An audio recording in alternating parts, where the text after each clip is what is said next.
ஆமாம், ஏன் ரொம்ப நேரமாக என் முன்னாடி நீ நின்றுக்கிட்டு இருந்த? கொடுத்த கடனை கேட்கறதுக்காக வந்தேன்ப்பா. என்ன பணத்தில் தான் வாடகை கொடுத்தேன், மல்லிகை சாமான் வாங்கி போட்டேன், அரிசி வாங்கி போட்டேன், போதுமா? ஆஹா, நாம் ஒரு அர்த்தத்தில் கேட்டால் அவன் ஒரு அர்த்தத்தில் பதில் சொல்கிறானே ஐயா.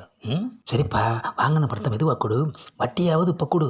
வட்டின்னா எப்பா, வாங்கின பணத்துக்கு தான்ப்பா வட்டி. நான் உங்ககிட்ட பணம் தானே வாங்கினேன், வட்டி வாங்கலையே. வாங்காத வட்டியை நான் எப்படி திருப்பி கொடுக்க முடியும்?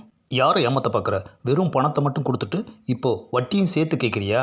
வட்டியே வாங்கலைன்ற, அப்புறம் அதை எப்படி திருப்பி கொடுக்க முடியும்? உனக்கு பணம் கொடுத்தது என்னோட தப்புயா. ஆனால் நான் அந்த தப்பெல்லாம் பண்ண மாட்டேன். எந்த தப்பியா? திருப்பி கொடுக்குற தப்பு. இவன் ஒருத்தனே போதியா.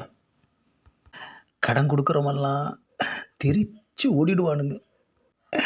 கடைசி வரைக்கும் வாங்கின பணத்தை எப்போ தருவேன்னு சொல்லவே இல்லையே ஐயா. இந்த பதிவை லைக் பண்ணுங்கள், ஷேர் பண்ணுங்கள், சப்ஸ்கிரைப் பண்ணுங்கள்.